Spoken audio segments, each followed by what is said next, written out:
শুভেন্দু নন্দীগ্রামে বিজেপিতে বড়সড় ভাঙন, একরাশ ক্ষোভ উগরে দিয়ে দল ছাড়লেন একের পর এক নেতা। বাংলার বুকে মানব পাচারের চেষ্টা, পুলিশ ধরল ভুয়ো আরপিএফকে। মদ কেনার টাকা চেয়ে না পাওয়ায় প্রাক্তন কাউন্সিলরের অনুগামীদের তাণ্ডব, আক্রান্ত 2।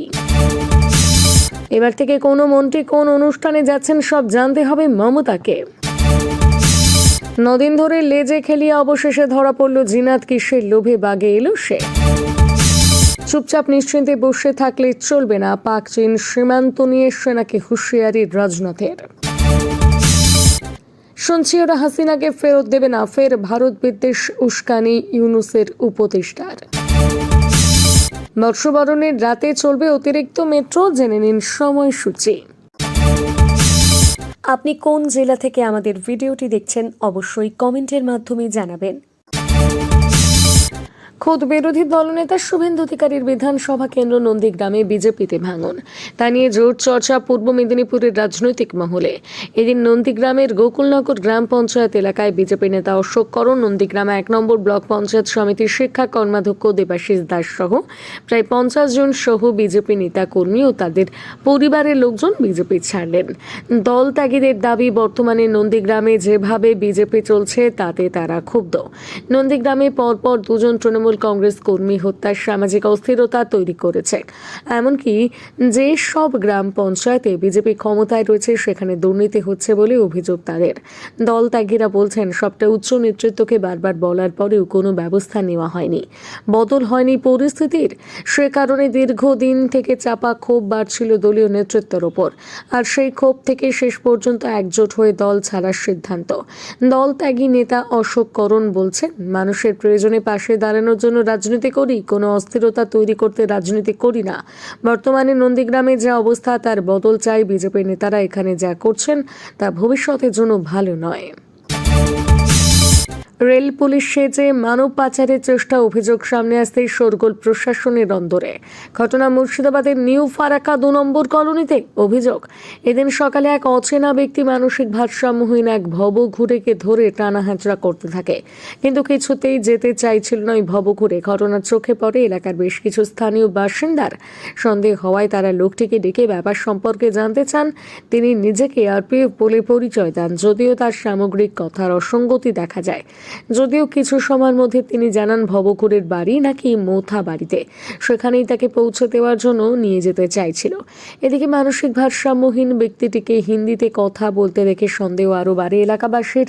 তাকে তার বাড়ি জিজ্ঞেস করলে জানায় উত্তরপ্রদেশ, ভিক্ষা করে দিন কাটে। ঘটনায় রহস্যের গন্ধ পেয়ে এলাকার লোকজন পুলিশে খবর দেয়। খবর পেয়ে ঘটনাস্থলে আসে ফারাক্কা থানার পুলিশ। জিজ্ঞাসাবাদে ব্যক্তির কথায় অসঙ্গতি দেখা দিতেই তাকে পাকড়াও করে পুলিশ। তদন্ত চলছে, এর পেছনে অন্য কোনো রহস্য রয়েছে কিনা তাও খতিয়ে দেখা হচ্ছে। জিজ্ঞাসাবাদ করা হচ্ছে এলাকার লোকজনকেও। সুপ্রিয় দর্শক, আমাদের খবরগুলি আপনাদের ভালো লাগলে অবশ্যই লাইক করে দেবেন, এতে আমরা আরও উৎসাহ পাই। বাগুইআটির পর দমদম, মদ কেনার টাকা চেয়ে না পাওয়ায় অফিস ফেরত পাড়ার যুবকদের উপর হামলার অভিযোগ প্রাক্তন কাউন্সিলরের অনুগামীদের বিরুদ্ধে। আশঙ্কাজনক অবস্থায় বেসরকারি হাসপাতালে ভর্তি যুবক। ঘটনাকে ঘিরে চাঞ্চল্য দমদমের মধুকরে। স্থানীয় সূত্রে জানা গেছে আক্রান্ত যুবকের নাম শ্রীতম চট্টোপাধ্যায় ও সানি সিং। শনিবার তারা অফিস থেকে ফিরছিলেন। অভিযোগ, তখনই তাদের উপর হামলা করা হয়। আগ্নেয়াস্ত্র, রড, হকি স্টিক দিয়ে মারধর করা হয় বলে অভিযোগ। আক্রান্তের পরিবারের দাবি, দক্ষিণ দমদম পৌরসভা 13 নম্বর ওয়ার্ডের প্রাক্তন কাউন্সিলর তথা স্থানীয় তৃণমূল নেতা প্রবীর পালের অনুগামীরা শ্রীতম সানির কাছে মদ্যপানের জন্য টাকা দাবি করেন। শ্রীতম সানি টাকা দিতে অস্বীকার করলে তাদের উপর হামলা চালানো হয় বলে অভিযোগ। রিভলভার, হকি স্টিক, রড দিয়ে হামলা চালানো হয় বলে অভিযোগ। বাপ্পা, গোপাল ঘোষ, উত্তম ঘোষ, রবি সর্দার সহ বেশ কয়েকজনের বিরুদ্ধে অভিযোগ। রিভলভারের বাট দিয়ে মেরে সানি সিং এর মাথা ফাটিয়ে দেওয়া হয় বলে অভিযোগ। দুজনের মাথায় বেশ কয়েকটি সেলাই পড়েছে। বিষয়টি তীব্র নিন্দা করেছে ওয়ার্ডের বর্তমান কাউন্সিলর তন্দ্রা সরকার। তিনি বলেন, ওই অঞ্চলে একদল দুষ্কৃতী এই ধরনের সমাজ বিরোধী কার্যকলাপ চালাচ্ছে। প্রাক্তন কাউন্সিলরের মদতে এইসব হচ্ছে। আশঙ্কাজনক অবস্থায় আক্রান্ত দুজনই নাগেরবাজারের একটি নার্সিংহোমের চিকিৎসাধীন। ঘটনায় শ্রীতমের বাবা নাগেরবাজার থানায় অভিযোগ দায়ের করেছেন। এই ভিডিওটিতে আমরা 1000 লাইকের টার্গেট করেছি। আশা করি আপনারা লাইক করে আমাদের উৎসাহিত করবেন। রাজ্যের মন্ত্রীদের জন্য নয়া ফরমান জারি। বেসরকারি কোনো অনুষ্ঠানে যেতে হলে তার আগে জানাতে হবে মুখ্যমন্ত্রীর দপ্তরে। রাজ্যের মন্ত্রীদের স্বচ্ছ ভাবমূর্তি ধরে রাখতে এই নির্দেশ বলে মনে করছে ওয়াকিবহাল মহল। কিন্তু হঠাৎ কেন এমন নির্দেশ দেওয়া হলো? প্রশাসনিক সূত্রের খবর, সম্প্রতি আর্থিক প্রতারণার সঙ্গে যুক্ত এক ব্যক্তির হাত থেকে সংবর্ধনা নিয়ে এক মন্ত্রী বিপাকে পড়েছিলেন। সেই সংবর্ধনার ছবি সামনে আসতেই তৈরি বিতর্ক। পাশাপাশি মুখ্যমন্ত্রীর কাছেও পৌঁছয় তার ছবি। ঠিক তারপর এই সিদ্ধান্ত বলে মনে করছে প্রশাসনিক মহল। মন্ত্রিসভার বৈঠকে মুখ্যমন্ত্রী মমতা বন্দ্যোপাধ্যায় কড়া বার্তা দিয়েছেন, এ ধরনের কোনো অনুষ্ঠানে যাওয়ার আগে সিএমও থেকে অনুমতি নিতে হবে। উল্লেখ্য, 2026 সালে বিধানসভা নির্বাচন, তার আগে 2025 সালের শুরু থেকেই নির্দেশ মেনে চলতে হবে মন্ত্রীদের। মূলত তার আগে মন্ত্রিসভার সদস্যরা কোনো বিতর্কে জড়িয়ে না পড়েন, তাই আগেভাগেই সিদ্ধান্ত।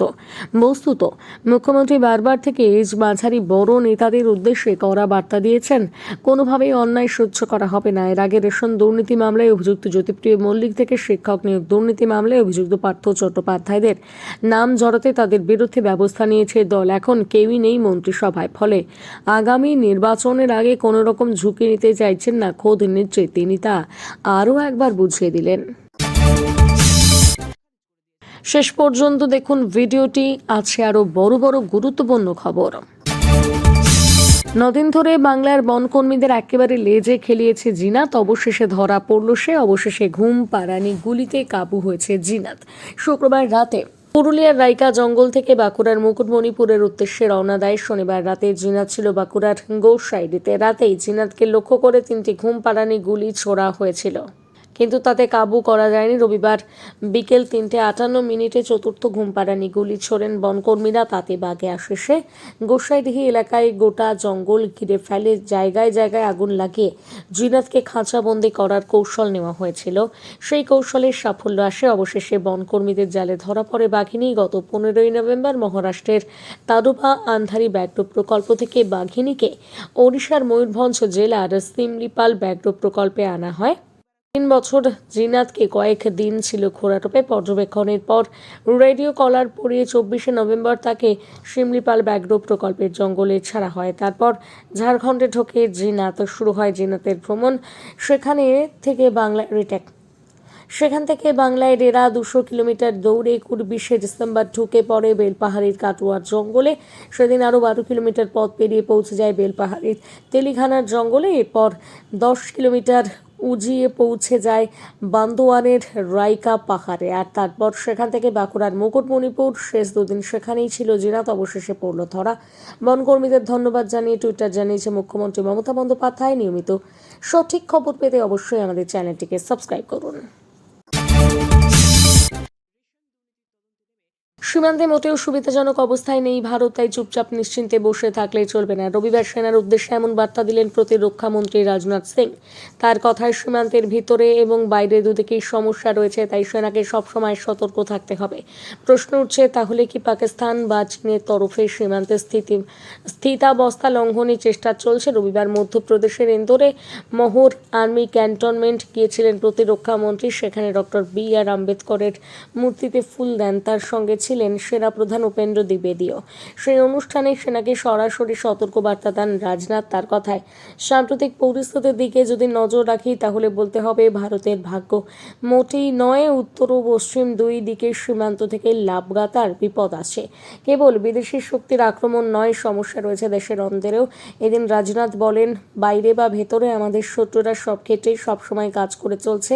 এই অবস্থায় আমাদের উচিত তাদের কার্যকলাপের উপর নজর রাখা, ঠিক সময় তাদের বিরুদ্ধে যথোপযুক্ত পদক্ষেপ করা।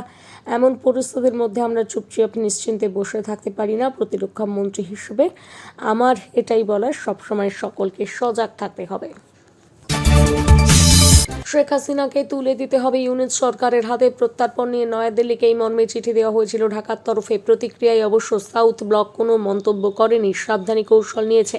তবে ইস্যুতে এবার ফের ভারত বিরোধী মন্তব্য করে বিতর্ক উস্কে দিলেন বাংলাদেশের অন্তর্বর্তী সরকারের অন্যতম উপদেষ্টা মাহফুজ আলম। তার বক্তব্য, শুনছি ভারত হাসিনাকে ফেরত দেবে না, এমন একটা রাজনৈতিক সিদ্ধান্ত হয়েছে।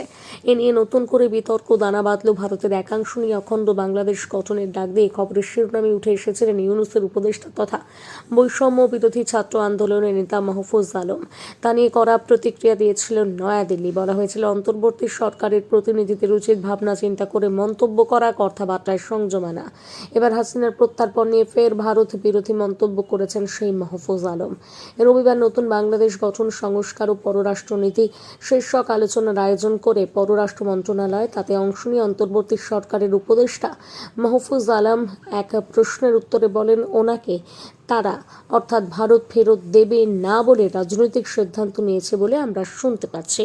তার আরও বক্তব্য, আমাদের বাস্তববাদী হতে হবে। সরকার বদলালে যাতে পররাষ্ট্রনীতি বদলাতে না হয় তার সামনে রেখে কোনো ধরনের হঠকারী সিদ্ধান্ত নিতে পারি না। আমাদের সার্বভৌমত্ব, জাতীয় নিরাপত্তা, অখণ্ডতা রক্ষা আমাদের অগ্রাধিকার। তবে হাসিনার প্রত্যার্পণ নিয়ে মাহফুজ আলমের এই মন্তব্যকে মোটেই ভালো চোখে দেখেনি নয়াদিল্লি। ওয়াকিবহাল মহলের মত, হাসিনাকে নাগালে পেতে আগ্রহী ইউনূস সরকার আসলে তলে তলে ভারত বিদ্বেষ জারি রাখতে বেশি আগ্রহী। মতবরণের বেশি রাতে বন্ধুদের সঙ্গে পার্ক স্ট্রিটে যাওয়ার পরিকল্পনা করছেন, কিন্তু মেট্রো পাবেন কিনা তা নিয়ে দুশ্চিন্তায়। তবে আপনার জন্য রয়েছে সুখবর, কারণ 3 জোড়া অতিরিক্ত মেট্রো চলবে বলে জানিয়েছে কর্তৃপক্ষ। কবির সুভাষ থেকে দক্ষিণেশ্বর, আবার দক্ষিণেশ্বর থেকে কবির সুভাষ পর্যন্ত 3টি করে মোট 6টি অতিরিক্ত মেট্রো চলবে ওদিন। তবে দিনের বাকি সময় মেট্রো নির্দিষ্ট সময়সূচি অনুযায়ী চলবে। দক্ষিণেশ্বর থেকে প্রথম অতিরিক্ত মেট্রোটি ছাড়বে রাত 9:48, দ্বিতীয়টি ছাড়বে রাত 10:03, তৃতীয়টি ছাড়বে রাত 10:18। কবির সুভাষ থেকে স্টেশন থেকে প্রথম বিশেষ মেট্রোটি ছাড়বে 9:55, দ্বিতীয়টি 10:10, তৃতীয়টি 10:25, রাত 10:40। ট্রেনটি অন্যান্য দিনের মতো নির্দিষ্ট সময় থাকবে। মেট্রো কর্তৃপক্ষের তরফে পাওয়া খবর অনুযায়ী বর্ষবরণের রাতে গ্রিন লাইন 1, পার্পল এবং অরেঞ্জ লাইনে পরিষেবা স্বাভাবিক থাকবে। কম খরচে দ্রুত গন্তব্যে পৌঁছানোর জন্য মেট্রোর কোনো বিকল্প নেই। সে কারণে প্রায় সারা বছর পাতাল পথে কম বেশি ভিড় থাকে। তার উপর উৎসবের মরশুম তো বলাই বাহুল্য, প্রচুর সংখ্যক মানুষ যাতায়াত করেন।